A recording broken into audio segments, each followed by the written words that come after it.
Selamlar, merhabalar sevgili Boğa burcu arkadaşlarım, kanalıma hoş geldiniz diyorum. Umarım çok iyisinizdir. Bugün sizler için 2025 yılına özel bir tarot bakımı gerçekleştireceğim. Şimdiden hepinize muhteşem, çok güzel bir 2025 yılı diliyorum. Her şey gönlünüzce olsun. Bu arada yıllık bakımlarınızı çok karışık olmaması adına ay ay yapacağım ki hangi ayda hangi enerji başlıyor ve hangi aya nasıl bir atıf yapıyor. Bu yüzden daha iyi olacağını düşünüyorum. Güneş yükselen ay burcu boğa olanları 2025 yılında neler bekliyor? En doğru en gerçek sonuçları almaya, en doğru rehberliği sunmaya niyet ediyorum.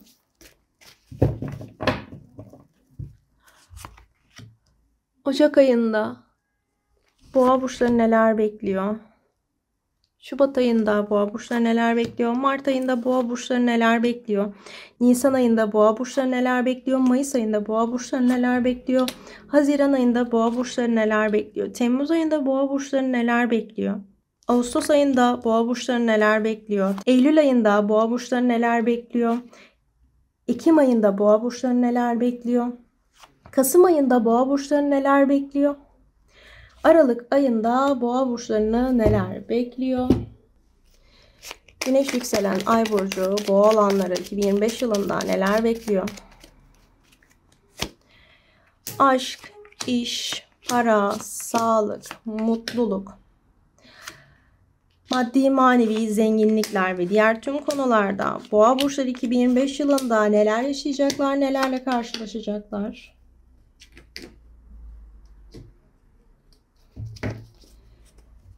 Güneş yükselen ay burcu boğa olanları 2025 yılında neler bekliyor? Boğa burçları 2025 yılında neredeler? Hangi konumdalar? Ne yapıyorlar? İstediklerine ulaşabiliyorlar mı? Hayatlarının 2025 yılı onlara ne vaat ediyor? Ve bu yılın en önemli gündem ve konuları, gelişmeleri nelerdir diye soruyoruz. Şimdiden kanalıma abone olup beğeni atan, yorum yapan herkese teşekkürler diyorum ve Ocak ayıyla beraber hadi bakalım başlayalım. Para, para, para. Şimdi arkadaşlar bu kartta iki anlam vardır. Bir, tutumluluktur. Cimrilik değil, tutumluluktur. Elinize bir para geçer. Bunu tutmak isteyebilirsiniz. Belki daha önce elinize para geçti, tutamadınız.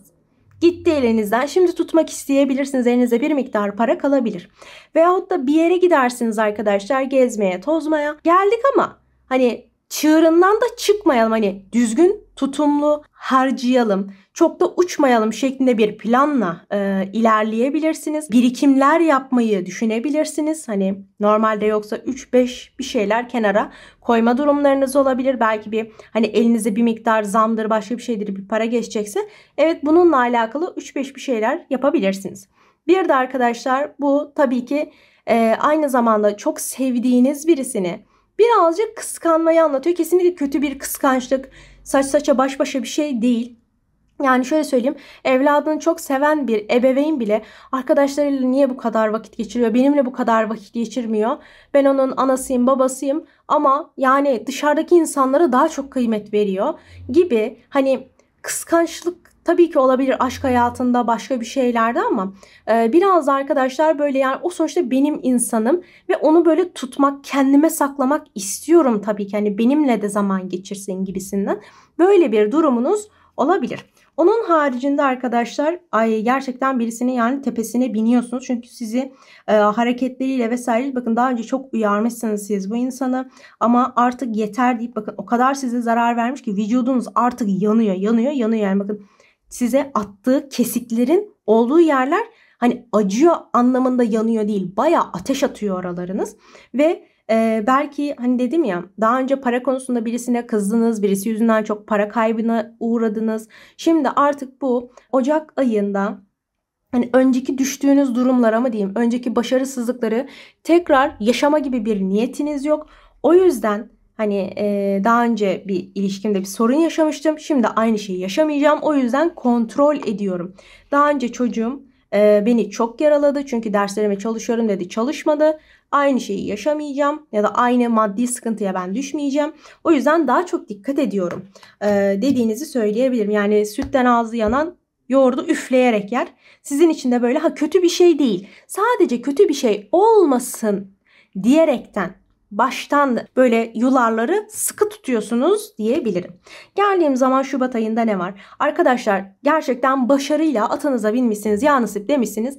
İşinize, paranıza, aşkınıza, kısmetiniz neredeyse oraya doğru gidiyorsunuz. Hani yeni bir gündem ortaya çıkabilir ama bakın ne var biliyor musunuz? Çok temkinlisiniz. Yani bu su böyle küçücük gözüküyor.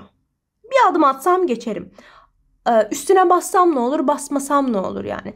Ama belki çok derin, belki zehirli, emin değilsiniz. O yüzden yine de arkadaşlar çok temkinli ilerlediğini söyleyebilirim. Bakın burada ne demiştik? Sütten ağzı yanan yoğurdu üfleyerek yer. İşte bakın gördünüz mü? Burada da bu sefer çok daha temkinli davranıyorsunuz. Ben bunu özellikle arkadaşlar hani aile bireylerinden öte arkadaş çevresinden ya da akraba çevresinden birilerinden, yani çok zulüm, belki çok sıkıntı gördünüz, çok sıkıntı yaşadınız. Şimdi aynı şeye düşmek istemiyorum. İşte o yüzden başarılarımı paylaşmıyorum. Daha önce elimize para geçti. İşte söyledik, ettik, gördüler. Bizden hemen para istediler. Bir daha da o parayı vermediler. Yok bir daha bu sefer elime para geçti, söylemem gibisinden bile bir durumunuz olabilir. Buraya geldiğimde arkadaşlar bakın.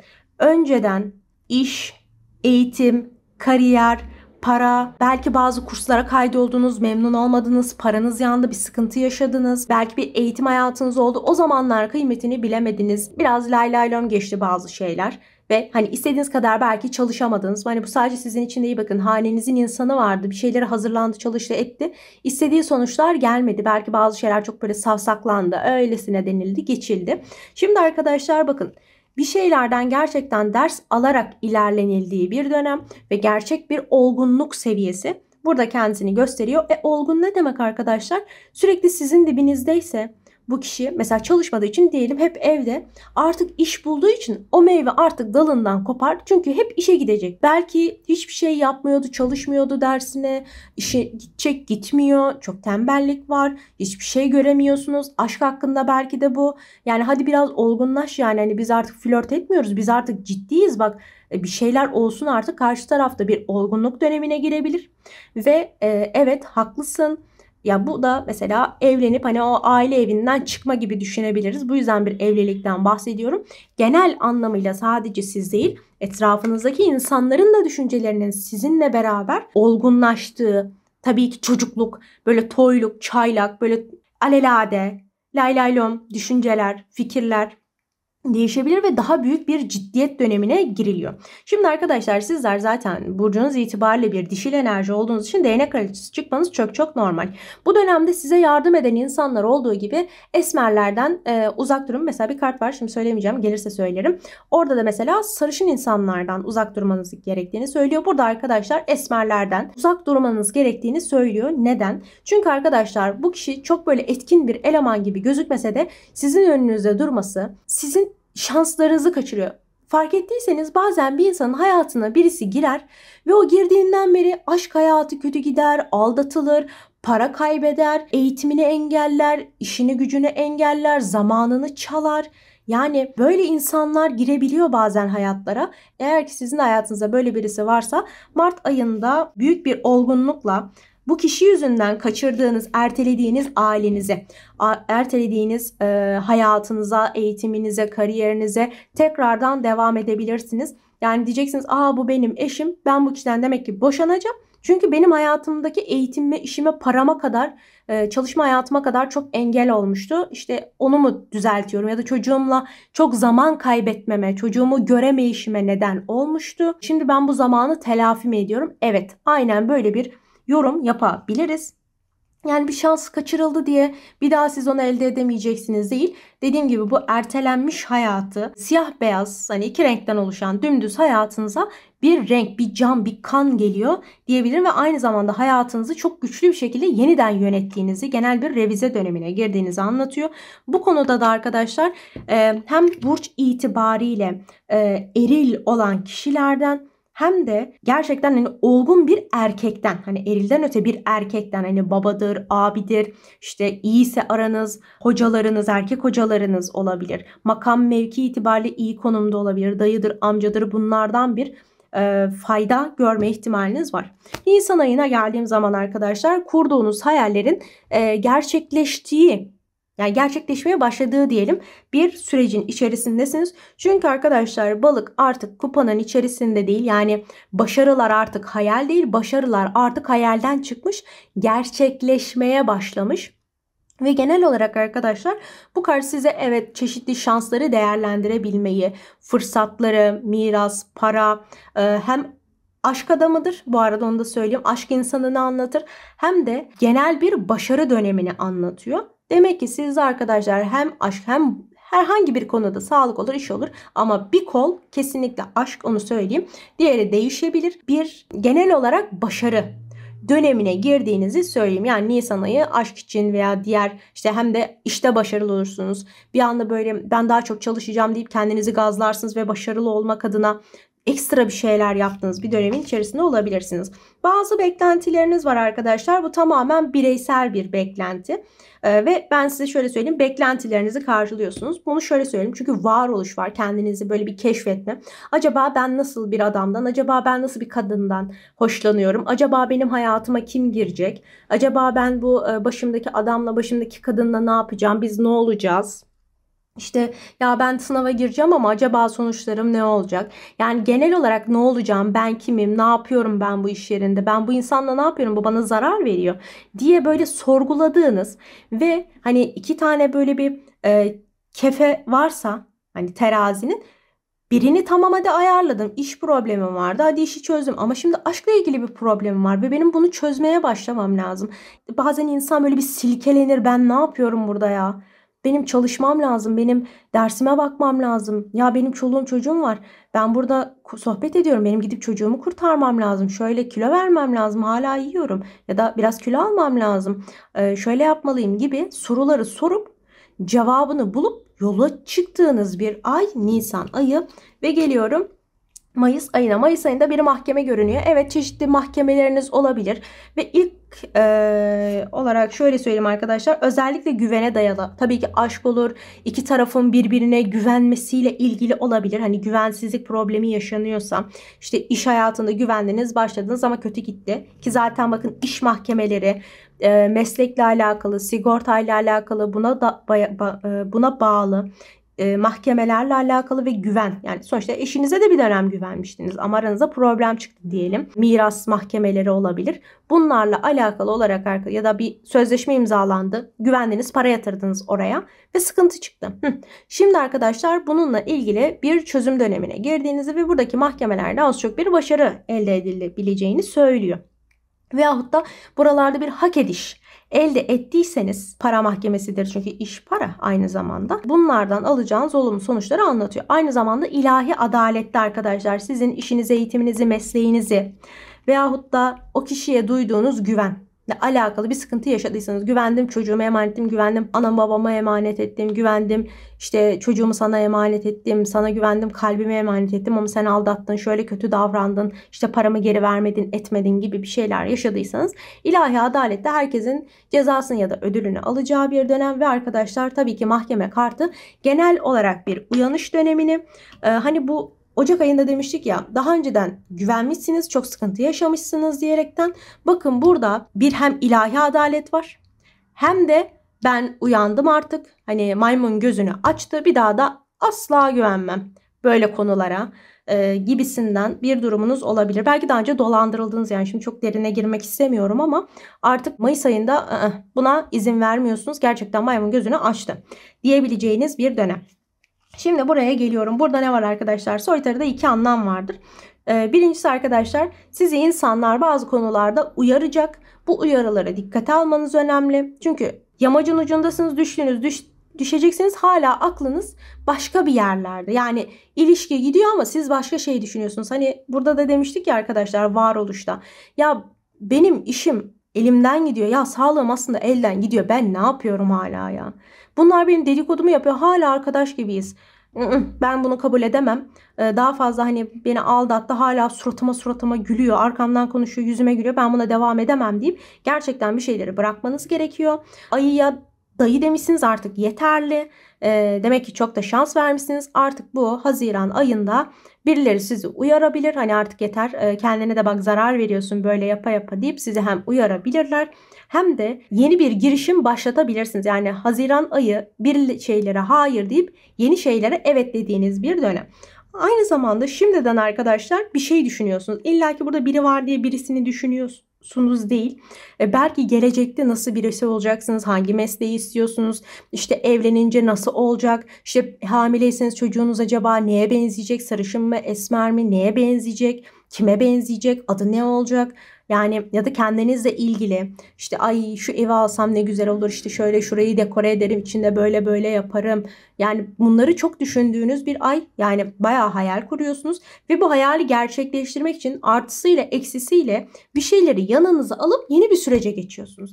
Önceden başarısız oldum, onları da alıyorum, onlar benim için birer dert.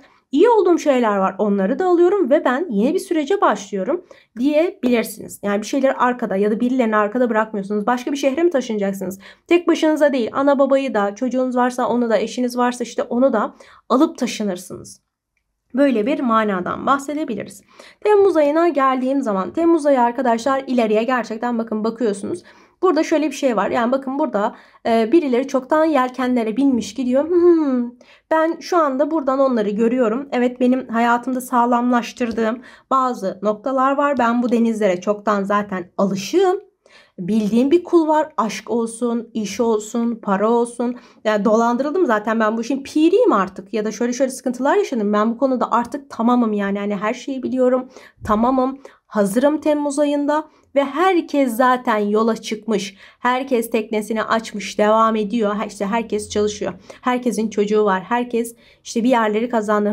Ben de hemen onlara yetişmeliyim diyerek arkadaşlar gerçekten çok net bir yola çıkıyorsunuz ve bir aslanın içinden çıkacak kadar yukarılarda görünüyorsunuz. Gerçekten bir aslanı bile evcilleştirebilecek kadar büyük bir kudrete ve net bir paraya sahipsiniz. Ve bu arada arkadaşlar gördüğünüz üzere bir zengin, varlıklı adam var.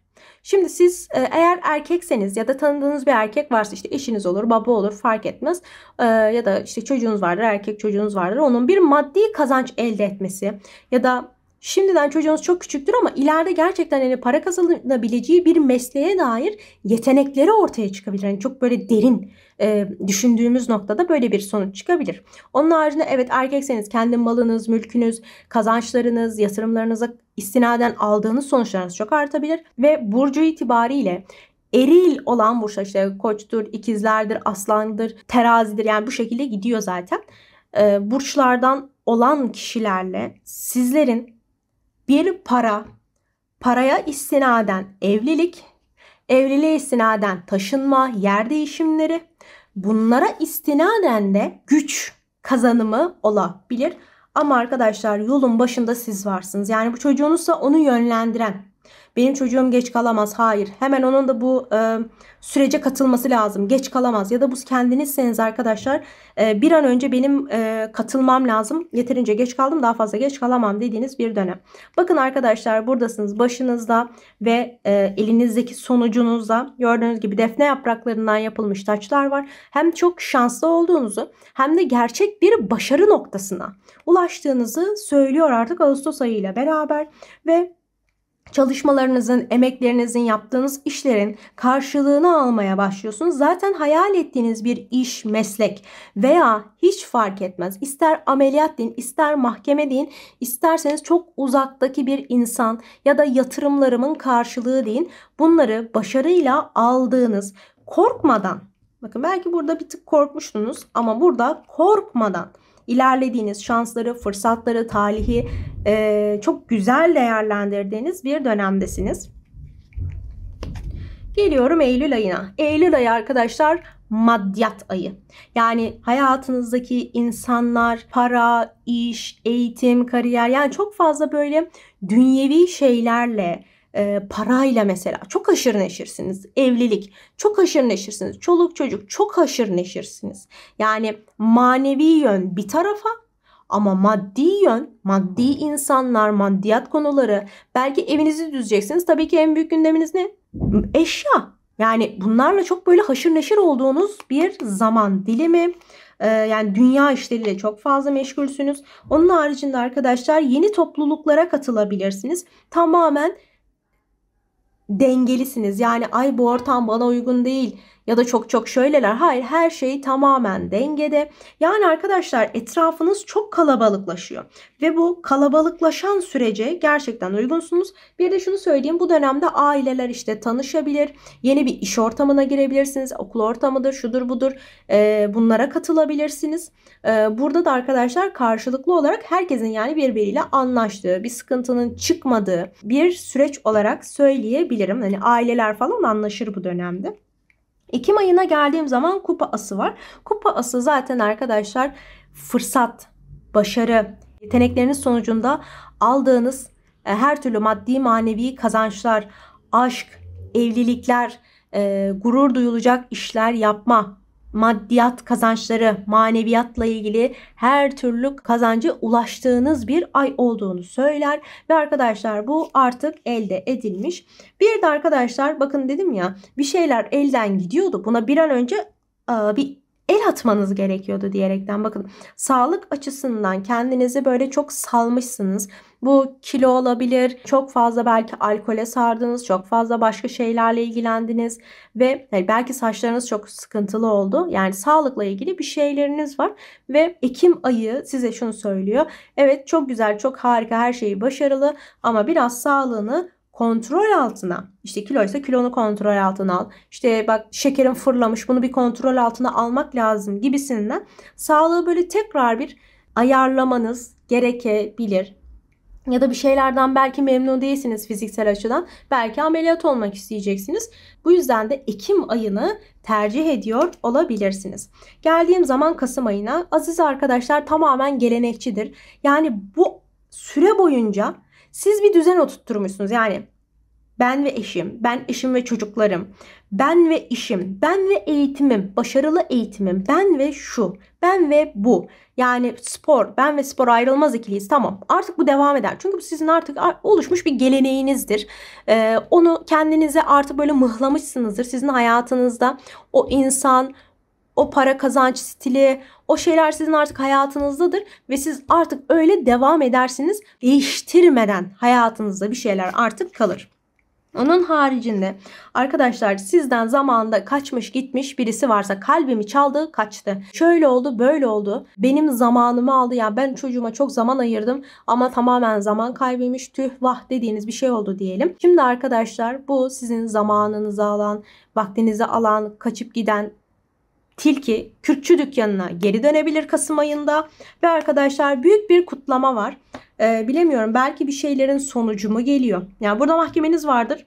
Ta burada sonuçlanır. Yani Mayıs ayındaki mahkemeniz Kasım ayında sonuçlanır, öyle söyleyeyim. Siz de istediğiniz parayı almışsınızdır. O karşınızda hırsız, kötü insan olarak adlandırdığınız birisi varsa, ya ona karşı kazandığınız bir zafer vardır. Belki bunu kutluyorsunuz. Onun haricinde belki evlilikler, düğünler, bir şeyler var. Gerçekten kutlamaya değer. Bazı olaylarınız var. Burada sıkıntılı bir iş olayınız oldu diyelim. Ya da burada aileler tanıştı 2 ay sonra ya da 1-1,5 ay sonra. Hadi söz yapalım o zaman dendi. İşte bu onun kutlaması olabilir. Buraya geldiğim zaman, şimdi sevgili arkadaşlar, burada normalde böyle yaptığım zaman geçmişe özlem vardır. Ama bu şekilde gelmesi, hayır, geçmişi hiçbir şekilde özlemiyorum. Geçmiş artık, hani daha önce demiştik ya, geçmiş çöptür, çöpü de köpekler karıştırır, artık geçmişte işiniz yok diyerekten, bakın o geçmişte artık işinizin kalmayışı.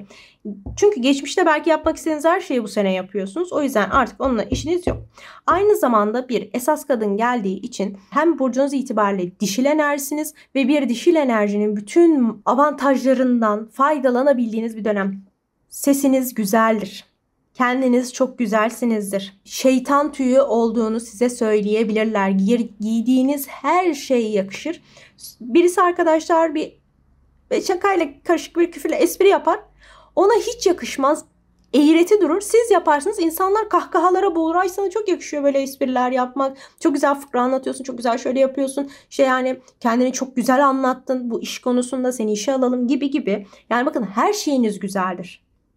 Ve belki çocuk gelecek, o yüzden hani bu kartta sizi belki birazcık anaç ya da biraz daha babacan bir tavır haline getirebilir. Çünkü koruyup kollamak istediğiniz bir şey var. Bundan mütevellit bu şekilde.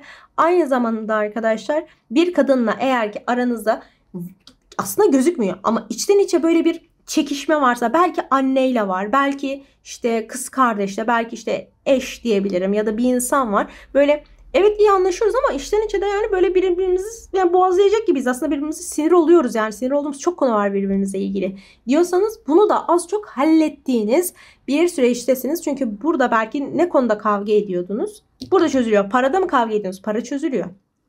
Üçüncü kişiler mi? Çözülüyor. Yani ya da sizin bir hareketinize mi kızıyordu? Bir davranışınızı mı eleştiriyordu? Buraya kadar demek ki onu çözmüşsünüz sevgili arkadaşlar. Dedik ya bir olgunluk dönemi falan var. Hepsini halletmişsiniz diyebilirim. 2025 belki de yeni bir boğa burcunu resmen ortaya çıkarıyordur. Benim söyleyeceklerim bu şekilde arkadaşlar. Eğer hala kanalıma abone değilseniz abone olmayı, beğeni butonuna basıp güzel yorumlar yapmayı unutmayın. Kendinize iyi bakın. Hoşça kalın. Bay bay.